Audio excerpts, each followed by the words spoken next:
Cette eau thermale, elle est présente dans le sous-sol de Vichy depuis peut-être des centaines d'années, puisqu'elle provient généralement de l'eau de pluie qui va se tomber sur la chaîne des volcans d'Auvergne. Cette eau va transiter ensuite à travers les sous-sols.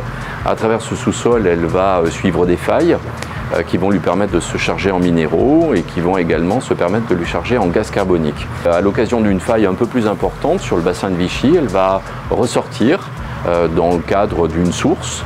Il y en a 9 sur Vichy et ces sources vont ensuite effectivement alimenter les différentes buvettes thermales et également l'établissement thermal par rapport à ça.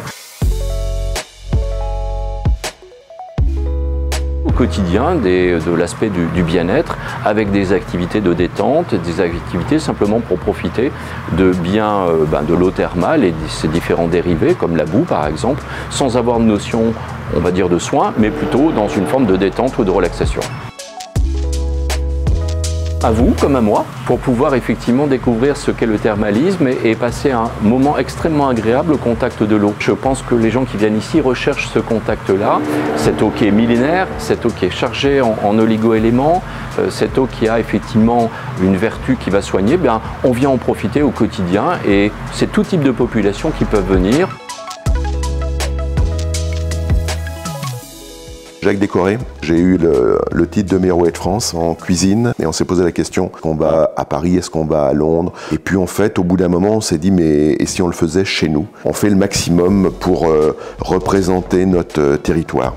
Nous, le Bourbonnais, l'Auvergne, c'est un territoire pauvre. Si on regarde les siècles passés, le Bourbonnais partait sur le côté bordelais, donc ils emmenaient les choses pour la vigne. Et en contrepartie, ils remontaient du sel. Et en fait, on avait ce sel pour passer l'hiver, pour faire la salaison.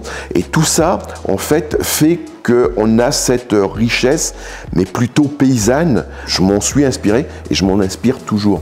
Quand on va au restaurant, souvent le client fait un accord mets et vin. Et nous, on a été plus loin, puisqu'on a fait un accord mets, vin, eau. Suivant l'attitude un petit peu des gens, il y a des gens qui sont ouverts, qui veulent connaître le territoire. Et là, c'est des gens qui découvrent en fait que l'eau est comme le vin en fait. Il y a une typicité sur les eaux. Il y a des eaux qui sont dures, il y a des eaux qui sont plus douces, il y a des eaux pétillantes qui sont vraiment très gazéifiées, il y en a qui sont moins, il y en a qui... Le territoire des eaux est le même que le territoire du vin. Quand on est arrivé à Vichy, aucun restaurateur, aucun pâtissier n'utilisait les pastilles de Vichy.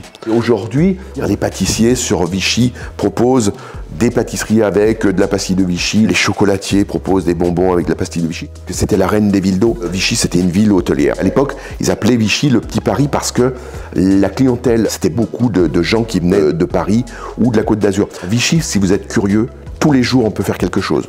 Au niveau de la musique, au niveau de l'opéra, au niveau de ce qui se passe sur l'Allier. Les bords d'Allier sont magnifiques.